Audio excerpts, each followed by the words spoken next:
one, I would encourage you all to write down that which part is difficult for you. Okay. All right.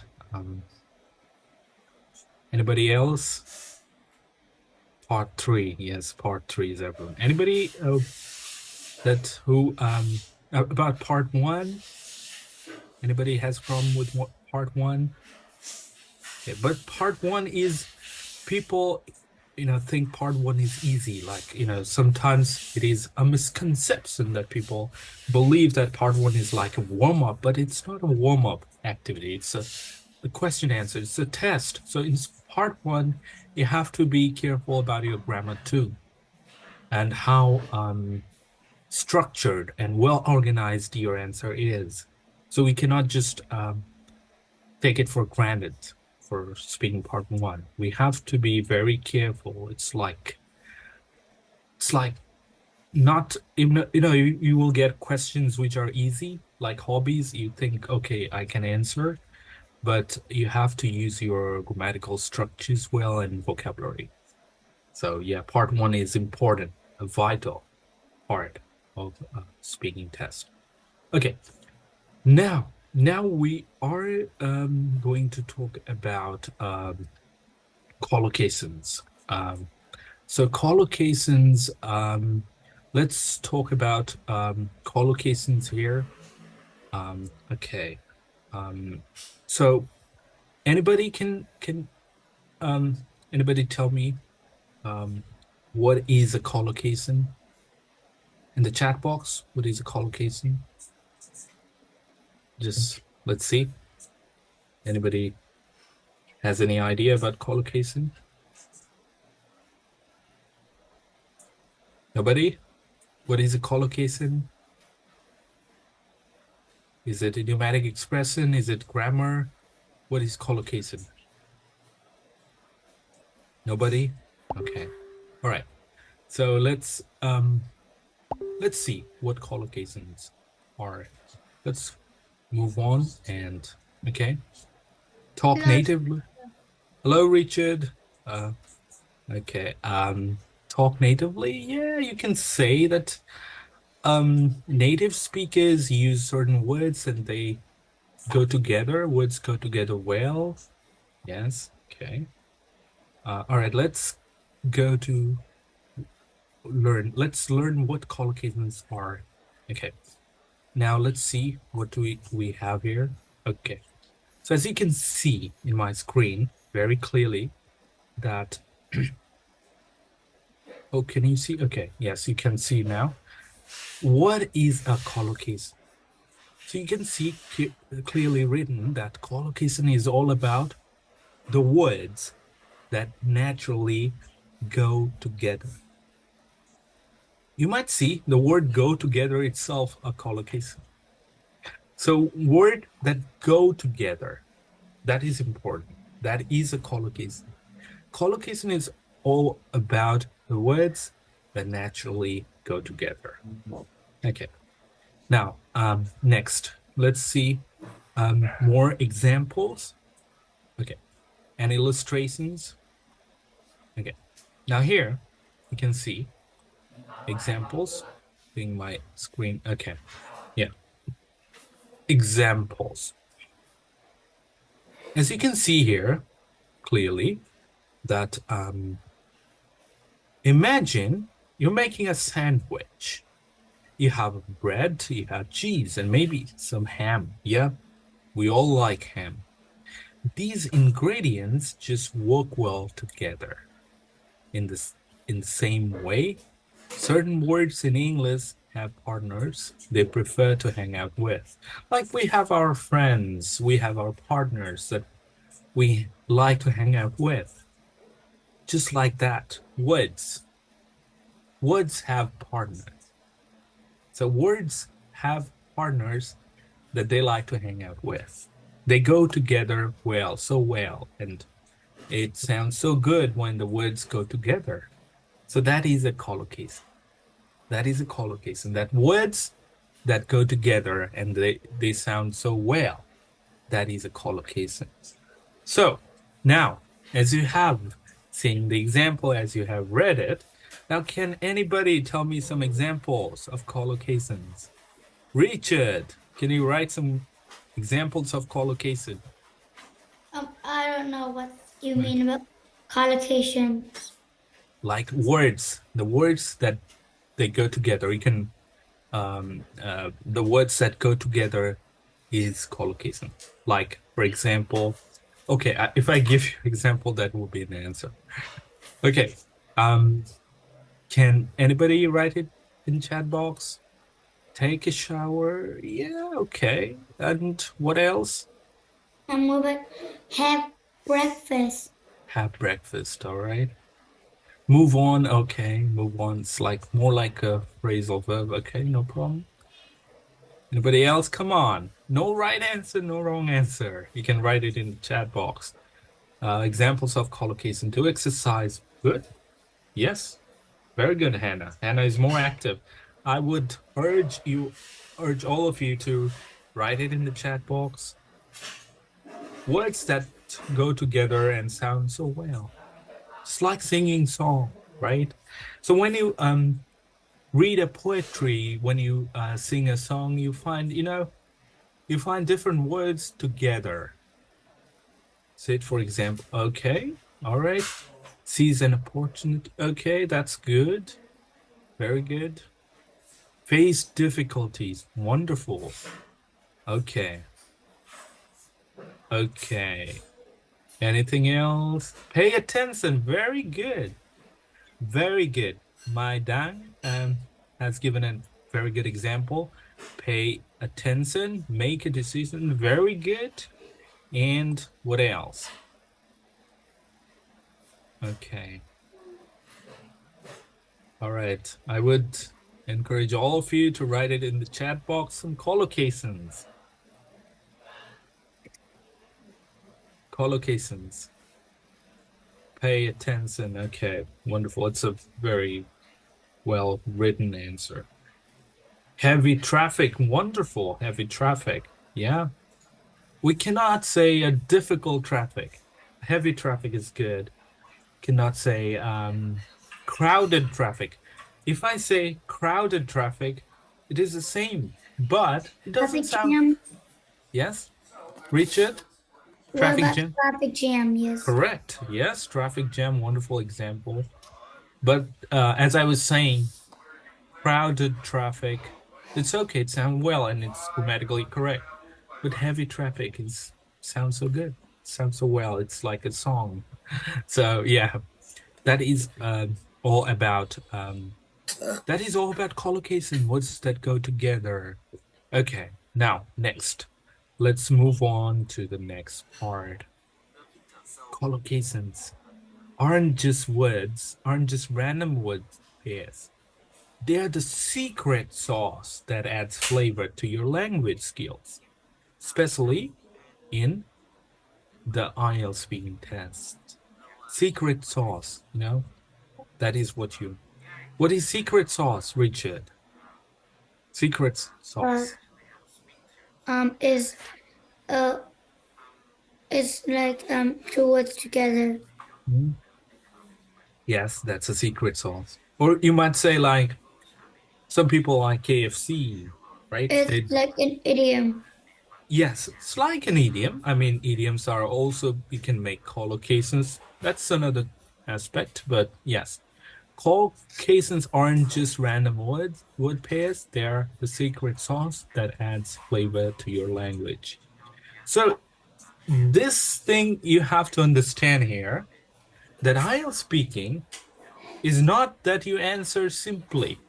If you answer simply, you will get a simple band score.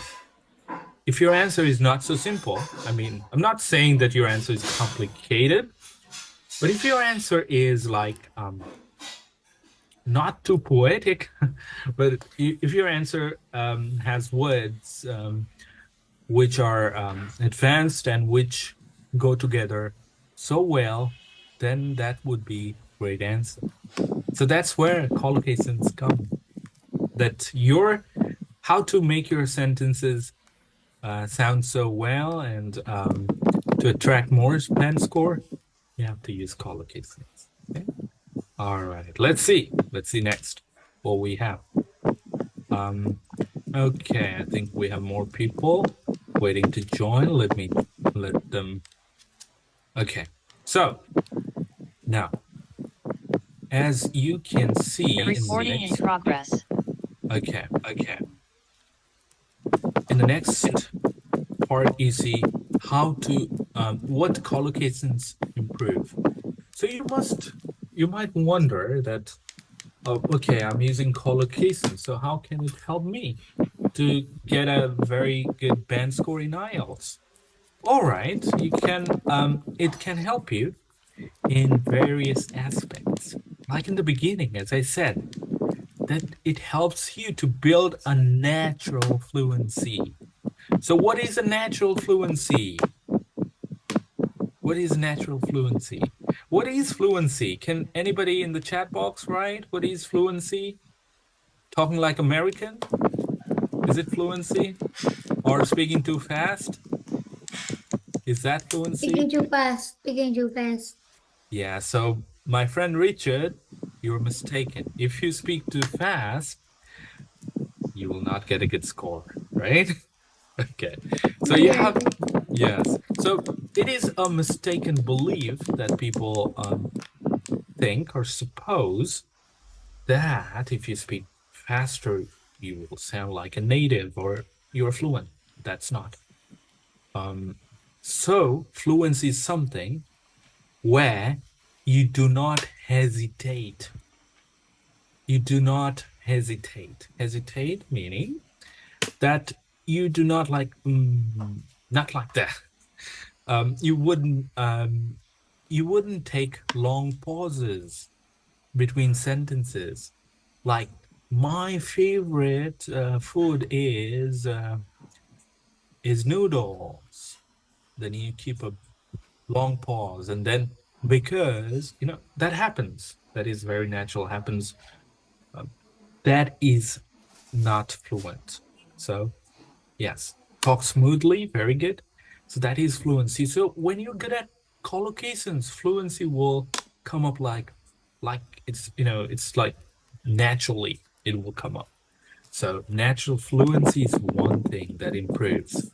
And the second thing, as you can see here, the second thing is very clear, clearer communication, coherent and cohesive, clearer communication. So whatever you use, whatever words you use in collocations, those words would make your um, speech, clear to the listeners.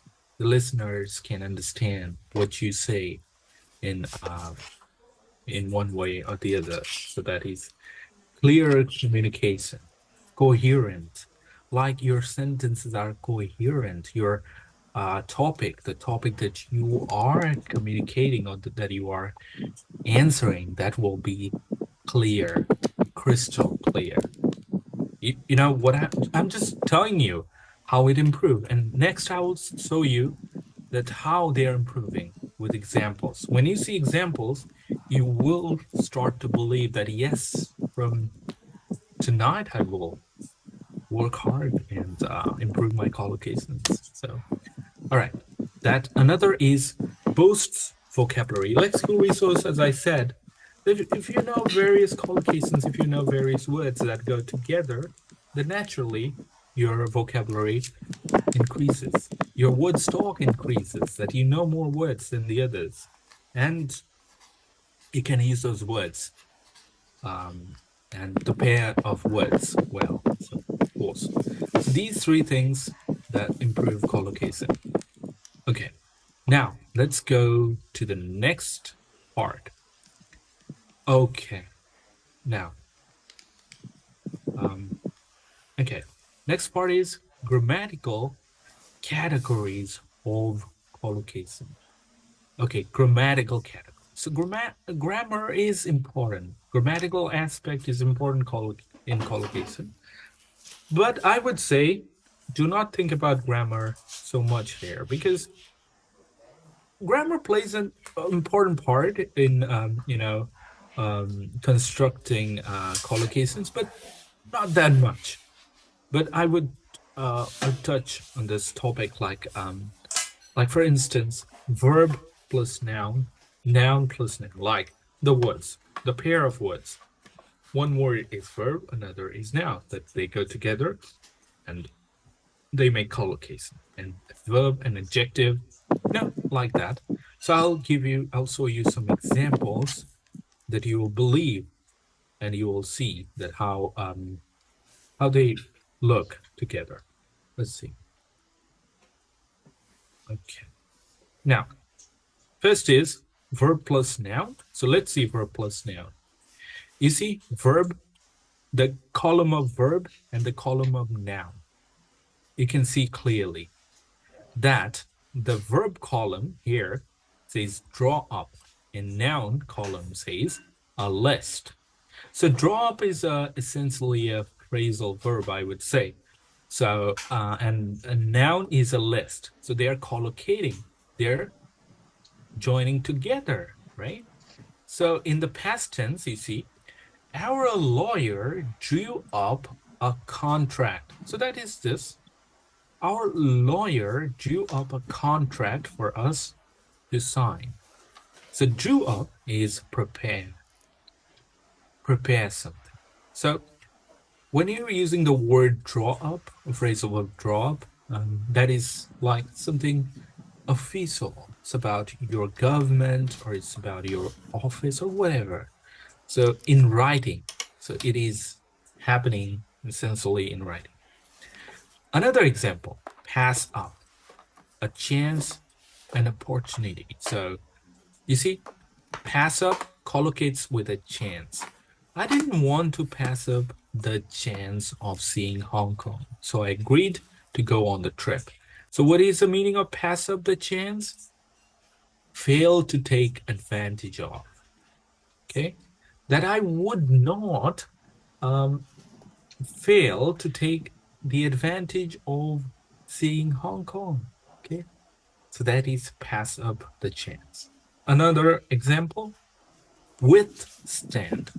Withstand the pressure. Withstand pressure or withstand the impact. Same meaning. So you see, the police officer's vest can withstand the impact of a bullet. Withstand meaning bear, like it's like you can it's no problem with you that you can uh, you know take it and it wouldn't affect you. So that is can withstand the impact. So withstand collocates with pressure or the impact. So that is verb plus noun collocation. That is a grammatical structure of verb plus noun. So as you can see here, you can take a screenshot of it. Did you made it? You mean uh, the pressure of the bullet cannot get through the vest of the police officer? Yeah, sometimes. Sometimes.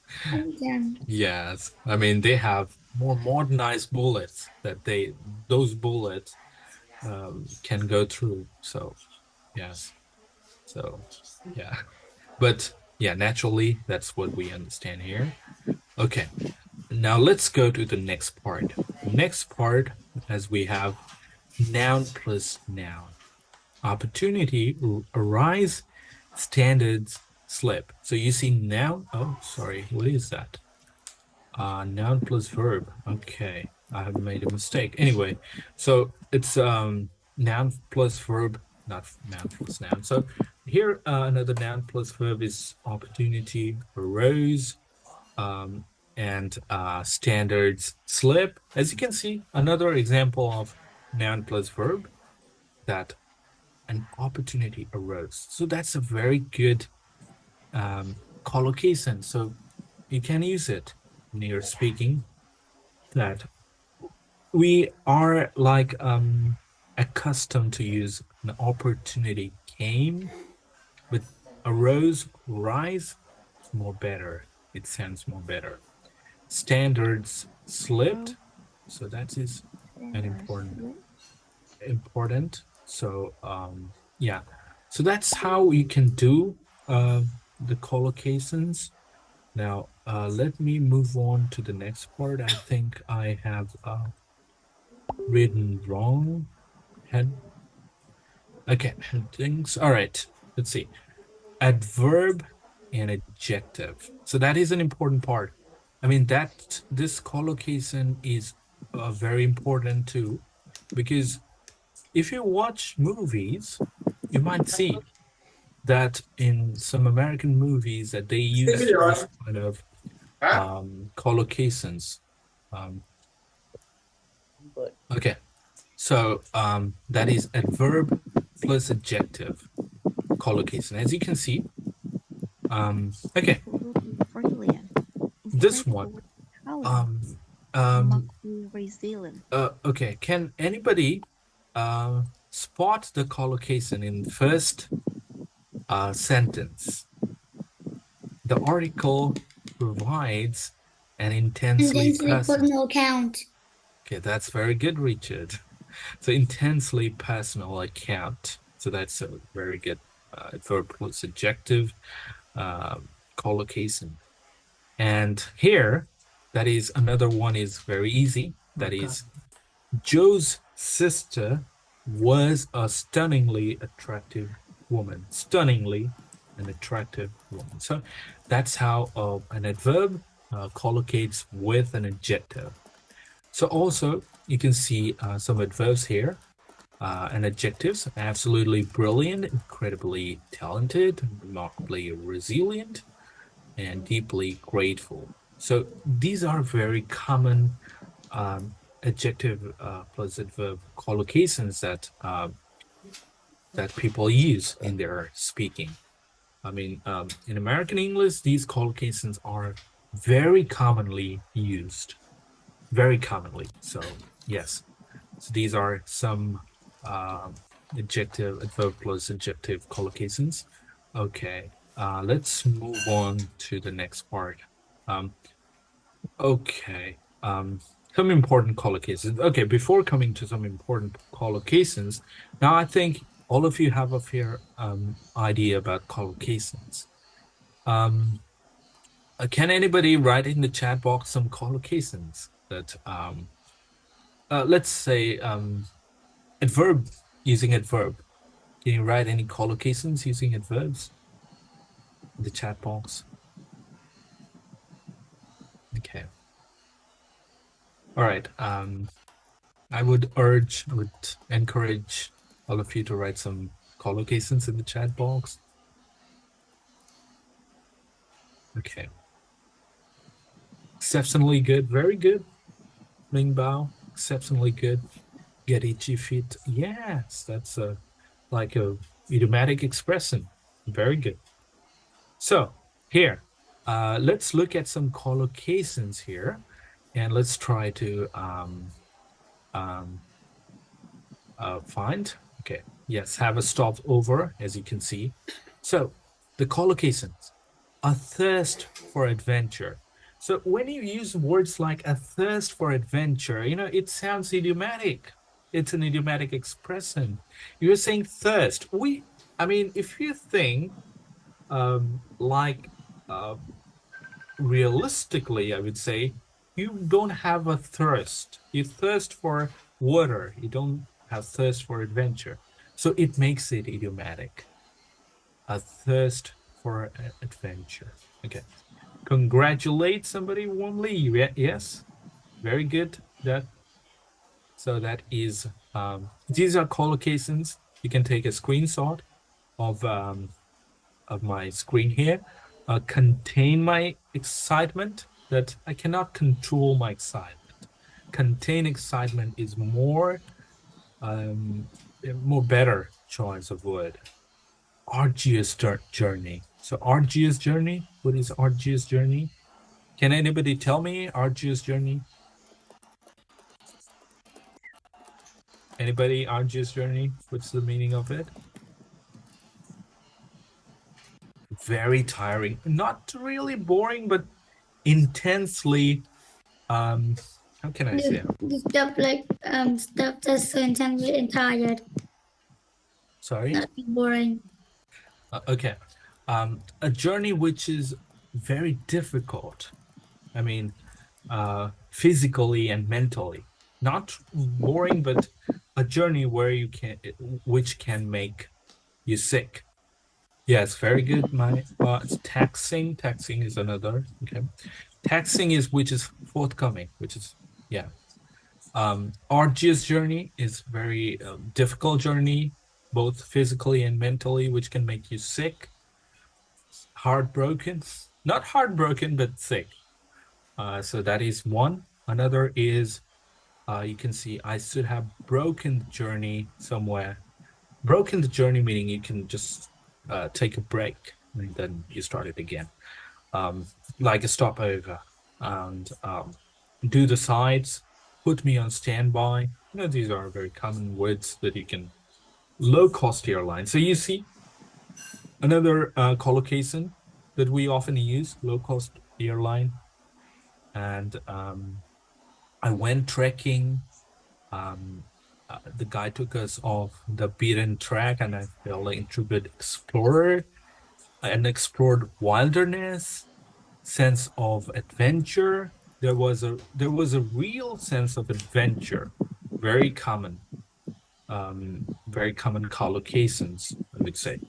On the other hand, you have hopelessly lost, um, and send out a search party. So these are very common collocations that you can include in your speaking part about traveling. You can use collocations very well in speaking part two, because there you have the chance to describe anything. It's all about description in speaking part two. So when you were describing something, the need for collocation increases. So yeah, that's what you can do. All right. Next, let's see this. This is another, Larissa. yeah. It's about a review, right? It's about a Okay. review of a movie that Larissa, um, I think that is Larissa would have given. So I usually think highly of uh, Joel Hansen, highly that when you think someone highly, you respect someone very much and you admire. So I usually think highly of Joel Hansen's films.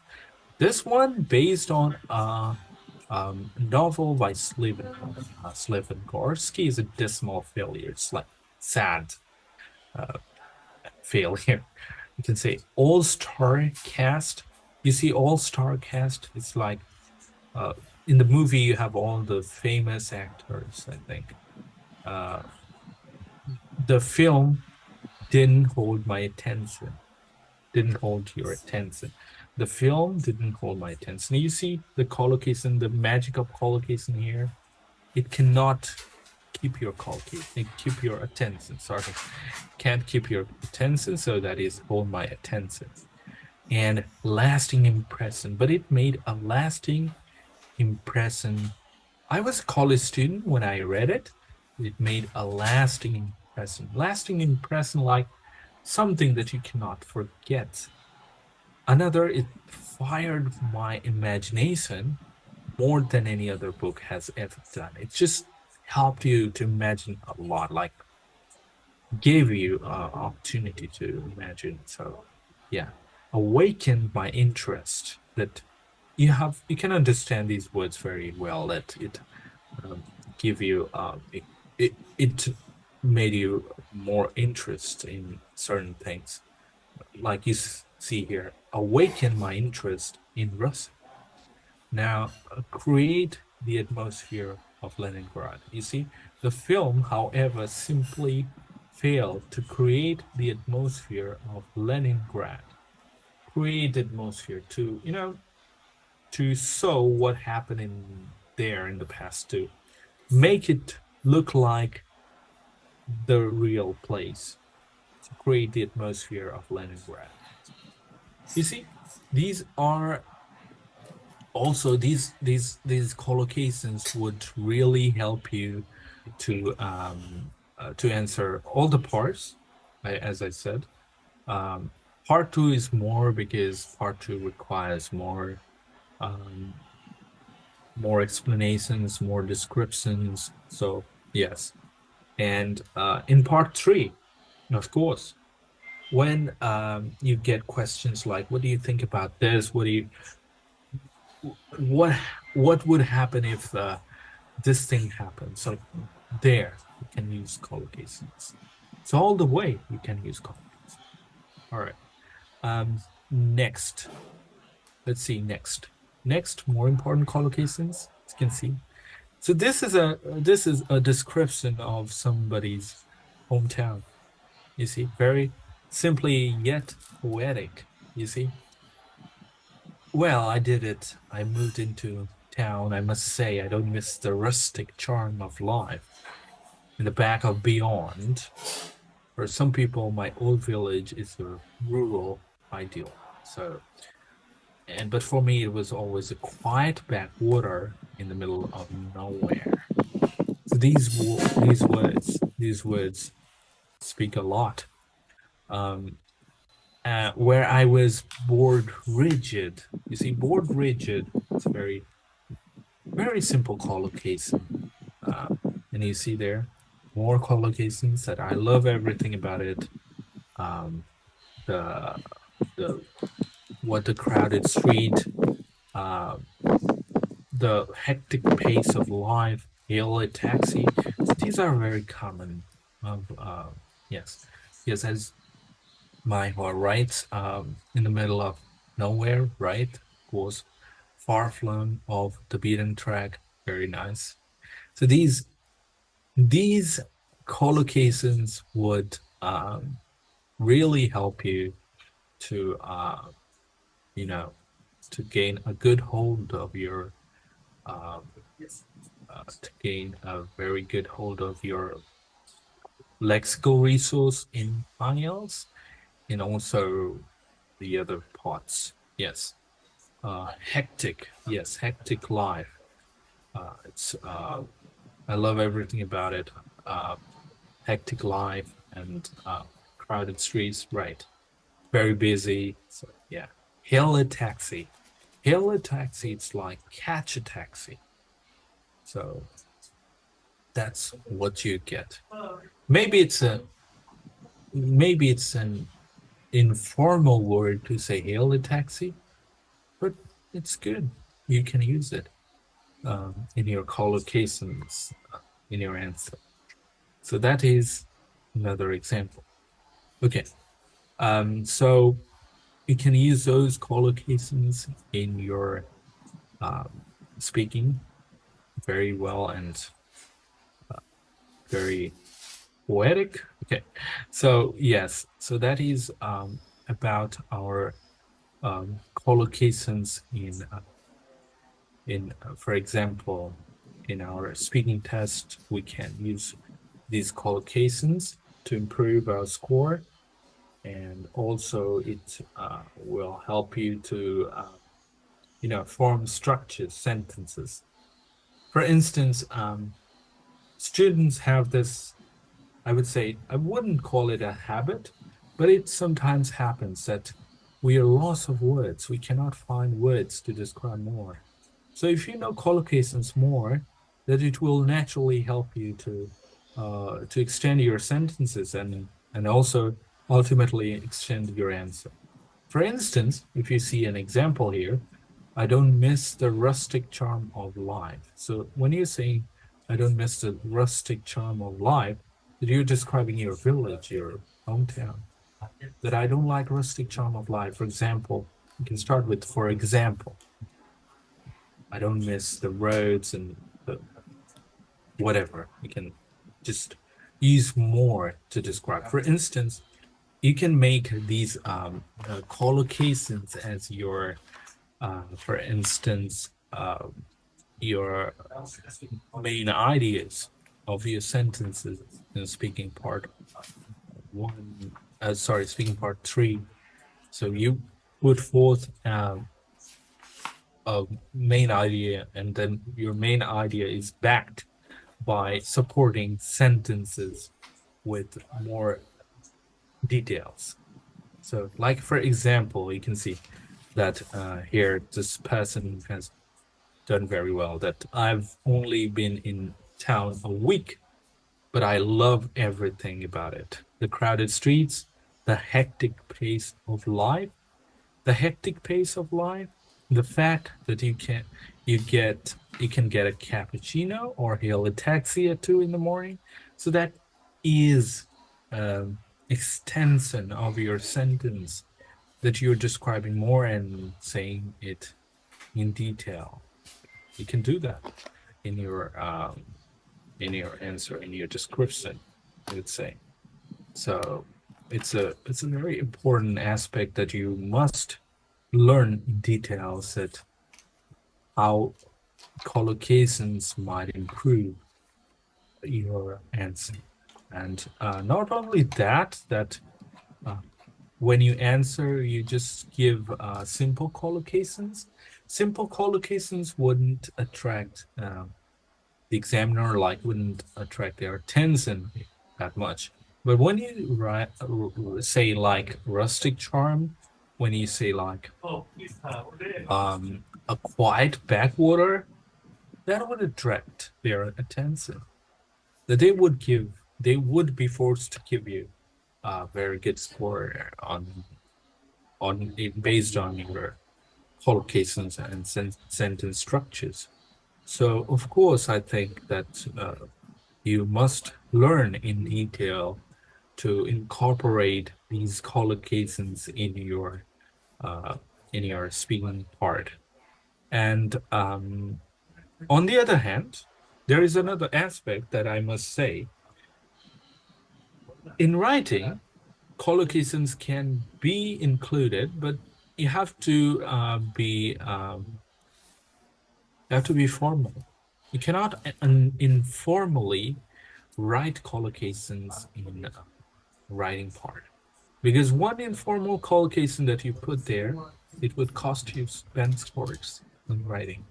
So yes, you can use the formal collocations as we use in writing. Um, so illustrates whatever like that.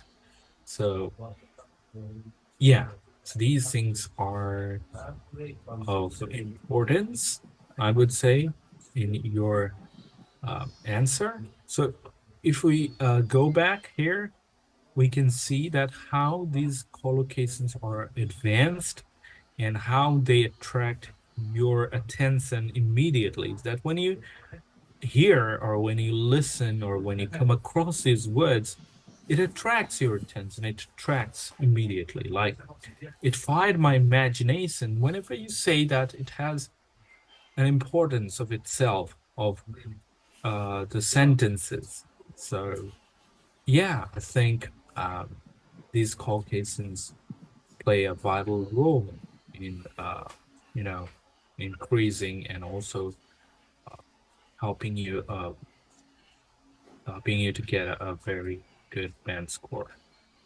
On the other hand, I would not say that overuse collocations, that if you overuse collocations, it um, might not be so easier on your part to answer the question clearly. So yes, you have to use it like in in a manner that is suitable for you to answer your questions. So that's an important aspect to think and consider before learning about collocations and using them well in your answer. So yeah, that is one. Um, so here, these collocations you have to uh, learn well and you have to practice.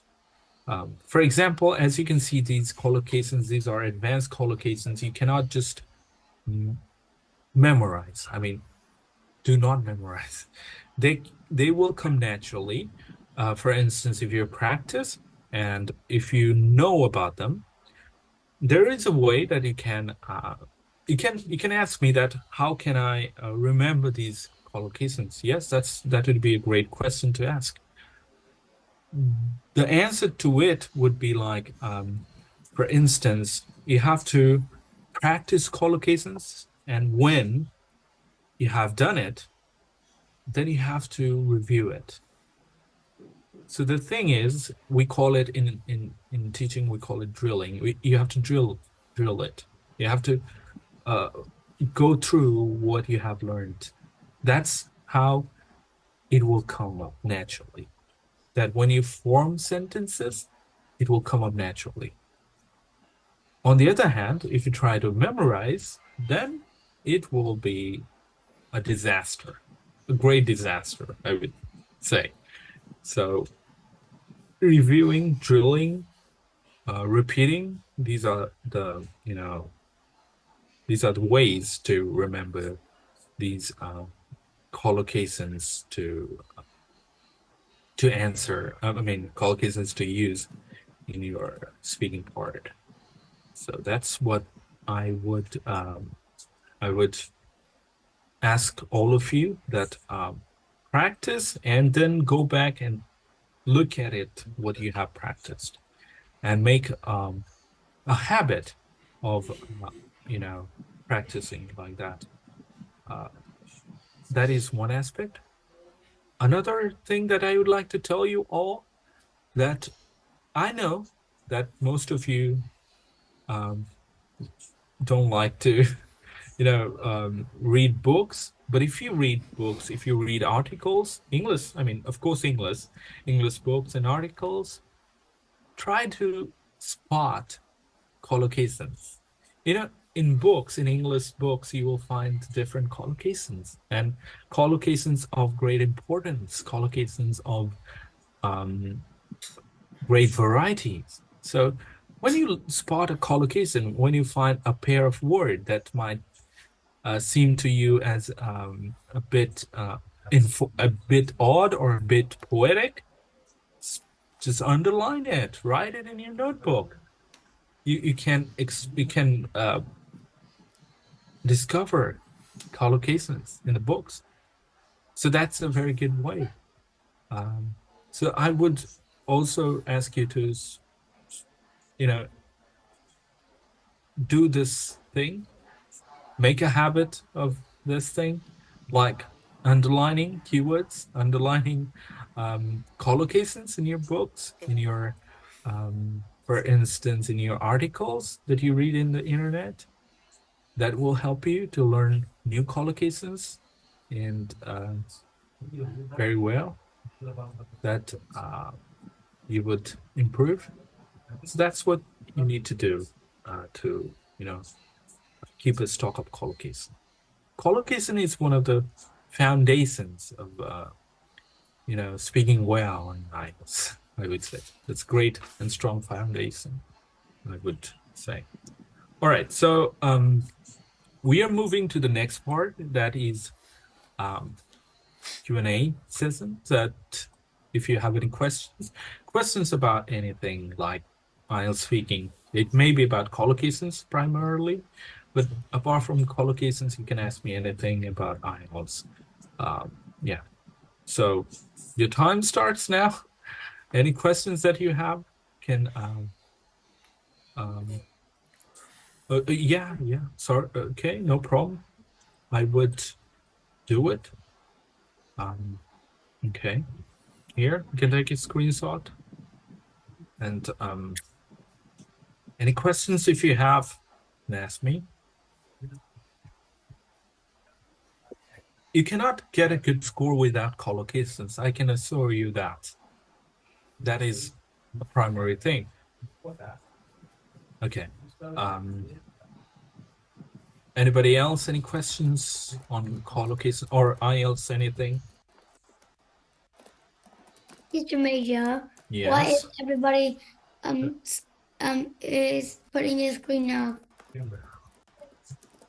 Putting the screen off? Sorry. Yes. Why did everybody put off the screen? Put off the screen, like you mean everybody turn off the camera? Yes, turn off the camera. Yeah, I would encourage all of you to turn on the camera. I know that's a little bit, everybody is a little bit shy. That's okay.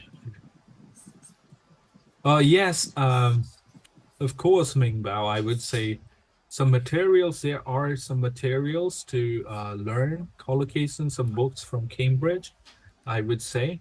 Um, so yes, you can, um, yes, you can. I'll tell you, I'll give you some materials. Apart from that, we have our course, IELTS course on collocation, focusing on collocation. I mean, I teach personally collocation that would help enhance your collocations in speaking, I would say. Um, okay, so I would ask everyone to turn on the camera, please, and we are going to take a photo, take a picture. Yes. Yeah, that's a very good question. How to deal with anxiety when taking part in a speaking tests. That is important. So Mai Hua, okay, Mai Hua, I tell you, yes, you can use collocations, of course, in writing. I tell you, anxiety is a very bad thing, I would say. It happens, of course. It happens without our control. So the thing that you have to do, you have to take a lot of practice test, like practice test with your teacher. And you have to remember one thing, that the examiner who is asking you questions in IELTS, do not think about his or her expressions. Do not think about her expressions, his or her. He or she might, make his or her face different with your answer. It might happen. I'm not saying it happens all the time, but if it happens, do not care. Just think that your examiner who is in front of you is a robot. I mean, I would say not an AI, not an artificial intelligence, but a very, um, you know, old robot, I would say, not advanced. So do not think about how a teacher reacts or express or about facial expression of a teacher or examiner who is in front of you. So that is how you can deal with anxiety. And can we laugh? Of course you can, but not excessively. You can laugh like in a normal manner, like it's a little bit smiling, it's okay. You can smile with questions which might make a smile, but not with questions which are serious, not with those questions. So, yeah. And how to practice? Yes, you can practice with a teacher, your IELTS teacher, practice face to face, practice online. Yes. But when I speak, I didn't take that vocabulary out. I don't know why. Yes, because it is what I said, that you drill, you practice. Okay. That's okay. But it is stored in our brain. It is not used. So how to do that? You have to look back. Okay. You have to look back and you have to speak a lot. Speak with your friends or speak whoever with and try to use them. Keep the book in front of you when you're speaking. Maybe when you're speaking online, it doesn't matter. Okay, how to improve speaking when we not have partner? Well, if you don't have a partner, then you have to have self-discipline. Self-discipline will be your partner. How? If you are disciplined well enough, I would say that you have to watch YouTube videos of IELTS, IELTS.org, IELTS.org. That is the official IELTS page in YouTube. And you listen how they answer and you read the reviews of the teachers. And then you practice, record, listen your own recording and record and listen to your own recording. That's how you can. You have to have a strong self-discipline when you don't have a partner. But I would highly recommend that have a partner, have a friend, or have your teacher to practice. Uh, okay, another, do you have a speaking class? And of course, I do have speaking class. We have our Facebook, and do we need body language? Is normal. Like when you're sitting, you just move your hands. It's common. Not that much body language, and that's what you need to have. And yes, as I said, that we have our Facebook page, and you can go here. I think that would help you to um okay. Um I mean some instructions on how to give answers to questions.